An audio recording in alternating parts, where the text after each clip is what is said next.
Hey there everyone. In this lesson we're going to color the tractor that we drew in the previous one. I want this tractor to be red. I will be using a strong red color for it. And let's begin. I'll be using watercolors specifically for this one. And if you're not comfortable with watercolors or if you don't have experience with watercolors, feel free to use a colored pencils, which are a lot easier, and we'll get the job done as well. So let's begin. I start by preparing the color and on my brush.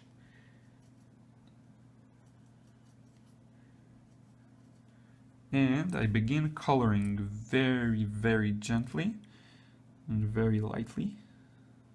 I'm using a perfect red color for this.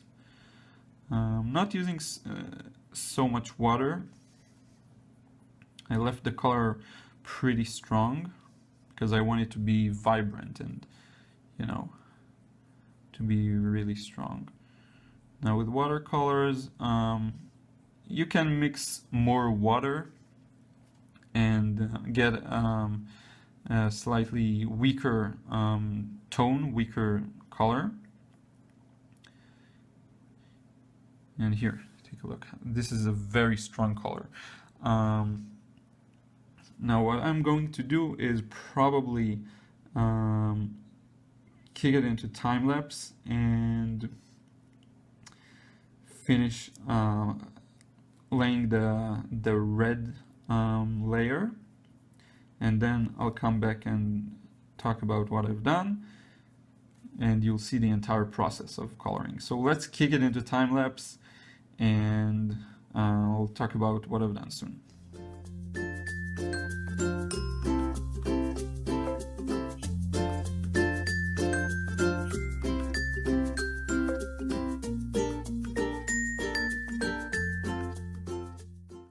Okay, so I've went over all red things basically in this tractor, and now I'm moving on to the black parts. So this is the way I'm working. You might find it good for you as well. What I do is I finish all objects with the same color, and then I move on to the next color. Now the reason I do this is because later on I want to go back and shade some of the areas I already drew. So this way I can finish with the black, then move on to the next color that will have perhaps yellow, and then come back, and when I come back to the red again, it's already dry. So this is the reason I'm working like this. You can find your own way. You know, everyone has their own preferences. So now I'm basically coloring the main body of the tractor, and I'm using black that I mixed with a little bit of white to create a gray tone. I don't want it to be pitch black.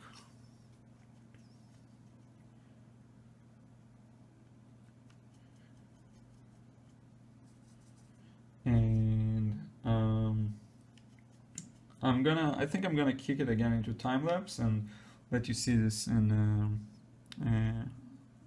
more quickly, and I'll come back and explain again what I've done.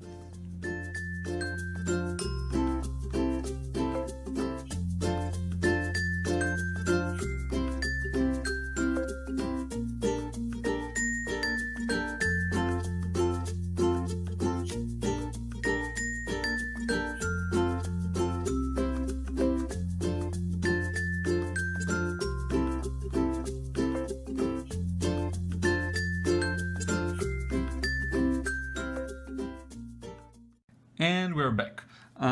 What I want to do now is apply a second red layer.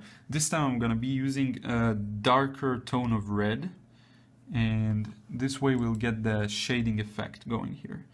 So here I am applying the second layer, and I'm using a red color that is mixed with some black. Okay, now you'll find that when you paint with watercolors, the paper can sometimes crumble a bit, and it happens because the paper literally gets wet. So by the water and the watercolors. So what you do in this case is a very good trick is to do what I've just done, is tape it to the surface on which you're working. So I just taped it to my table, and yeah.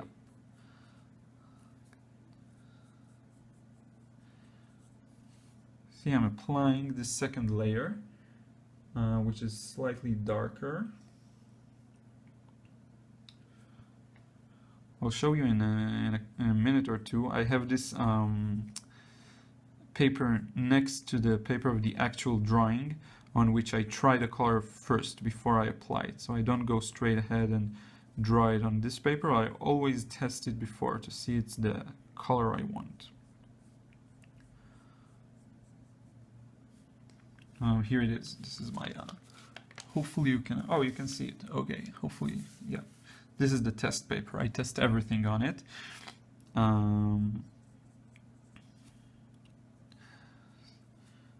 Somewhere here. And we're almost done with the red layer.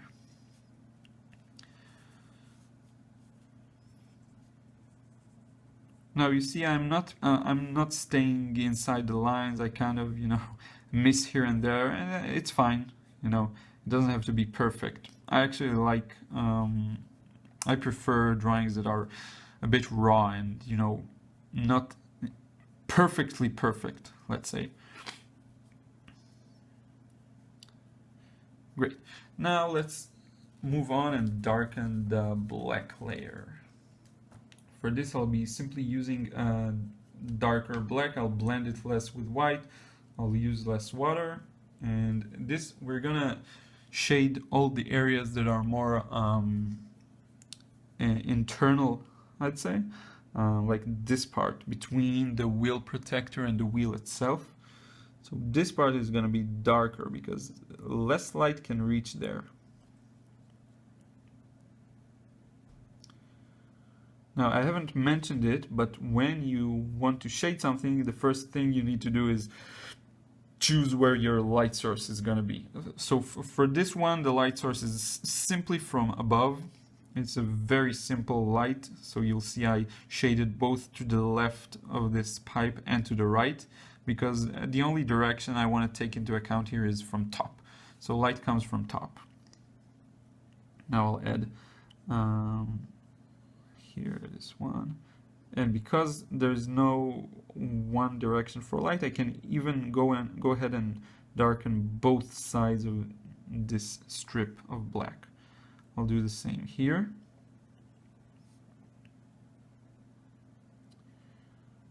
And of course this part is hidden below the roof, so I'll darken it a bit as well.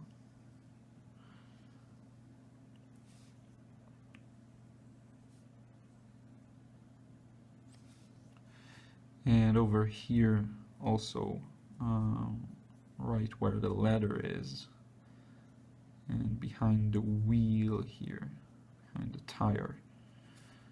And same for this area.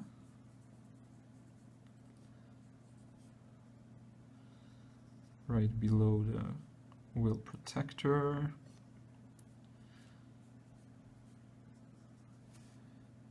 And now let's very lightly shade the wheels themselves. So I tend to find there is sort of a curve in the shape of the wheel, which can cause a shadow to be created here and in the bottom part.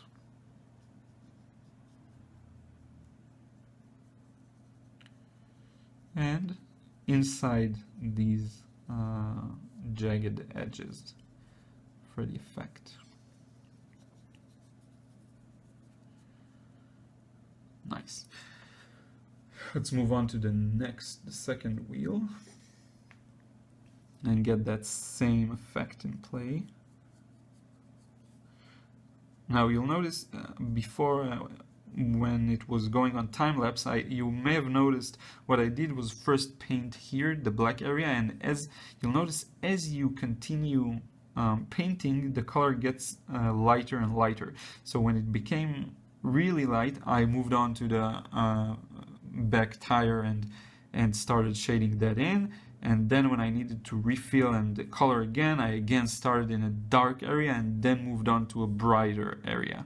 This is a nice trick that can help you. For example, if you want to color this tire black and also this pipe black, but this is a brighter black, first begin here, and then when the color begins to become a little weaker and brighter, go back to the tire and then start coloring it.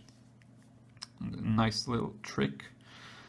And last but not least is this nice pipe here. The effect is gonna look really good on this one.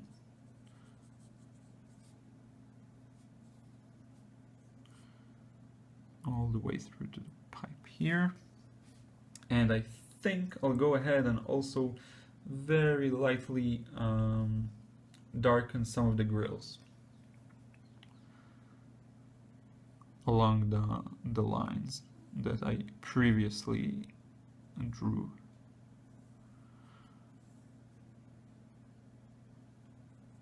Yeah. Now don't worry if the color is not perfect. If you have slight differences in tone, that's fine. I think it's a part of what makes watercolors so beautiful, actually.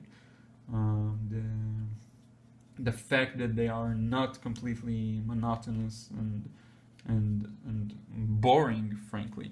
You know, if you color something using Photoshop, for example, and it can get dull sometimes, unless you really know how to do it, you know, and add effects to the color and things like this. If you were to take this drawing and simply color it, it would look too perfect, almost too perfect, and this is why I prefer the rawness of watercolors. Behind those screws, we want to really shade that part, and also here the upper part is hidden under the rubber, so we want to get that to be a bit darker as well. And that's about it. Look at the windows, it's fine that they're this way. This is actually, I think it helps to convey the look of the tractor. Yep, we're done. I hope you got something nice as well. Whether you used watercolors or colored pencils, you know, both mediums are really cool and fun to work with, colors in general. And I want to thank you so much for watching this video. You know, comment, share, like, whatever you can do. I'll be very, very grateful. And of course, check out my book. I'll add a link in the description below. It has like tractors and bulldozers and snowcats, excavator, mini excavator, a lot of cool things in a very simple step-by-step manner. And thank you so much, and I'll see you again soon with another video.